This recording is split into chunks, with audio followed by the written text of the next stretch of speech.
Dear students, आपके पास ये code given है, इसकी आपने टाइम कम्प्लेक्सिटी कैलकुलेट करनी है। आपके पास 3 लूप हैं, एक आई का लूप है, दूसरा जे का लूप है और एक आपके पास के का लूप है।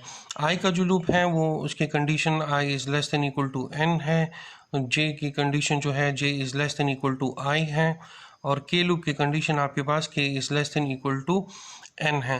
तो हमने ये देखना है जब आई का जो लूप है, जो आउटर मोस्ट लूप है, ये जब वन टाइम एग्जीक्यूट होता है तो जे का लूप कितनी बार एग्जीक्यूट होगा और के का लूप कितनी बार एग्जीक्यूट होगा। तो हमने कंपैरिजन करना है कि आई लूप, जे लूप और के लूप ये कितनी बार एग्जीक्यूट होगा। अगर हम एज्यूम कर देते हैं कि लेट जे की आई जो लूप है ये एक दफ़ा एग्जीक्यूट होगा, जब आउटर मोस्ट लूप एक दफ़ा एग्जीक्यूट होगा तो ये जे का लूप भी एक ही टाइम, वन टाइम ही एग्जीक्यूट होगा। लेकिन ये जो इनर मोस्ट लूप है, क्योंकि यहाँ पर condition k is less than equal to N है, तो ये एन टाइम एग्जीक्यूट होगा। अगर ये लूप एक दफ़ा एग्जीक्यूट होता है तो ये भी एक ही वन टाइम ही एग्जीक्यूट होगा और ये आपके पास एन टाइम एग्जीक्यूट होगा। तो अब देखिए हमने यहाँ पे क्या करना है, हमने यहाँ पे आई, जे और के इनका एग्जीक्यूशन टाइम मालूम करना है कि आई ने कितनी बार एग्जीक्यूट होना है, जे ने कितनी बार एग्जीक्यूट होना है और के ने कितनी बार एग्जीक्यूट होना है। तो जब आई वन टाइम एग्जीक्यूट होगा, आप इधर इस कोड को देखें, for i equals to 1 i is less than equal to n i plus plus, for j equals to 1 j is less than equal to I j plus plus, for k equals to 1 k is less than equal to n k plus plus। ये जो सबसे पहले loop है I का, ये अगर one time execute होगा तो j भी आपके पास एक ही दफ़ा वन टाइम ही एग्जीक्यूट होगा, लेकिन k का जो लूप है ये आपके पास n टाइम एग्जीक्यूट होगा।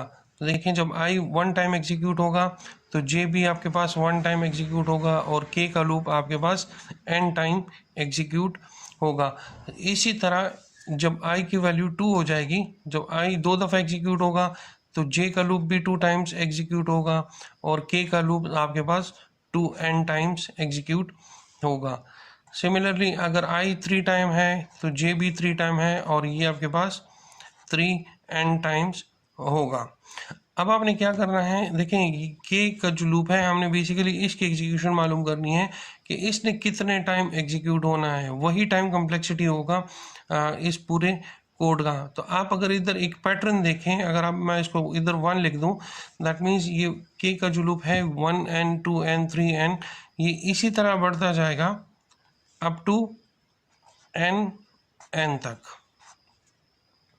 तो इन तमाम को अगर आप ऐड अप कर दो तो इसका रिजल्ट आपके पास आ जाएगा n plus 2n plus 3n plus up to n। अब आप क्या करें, अब देखें इन तमाम में n आपके पास कॉमन है तो इनसे आप n कॉमन ले लें, तो यहाँ आपके पास बच जाएगा 1 प्लस 2 प्लस 3 प्लस n।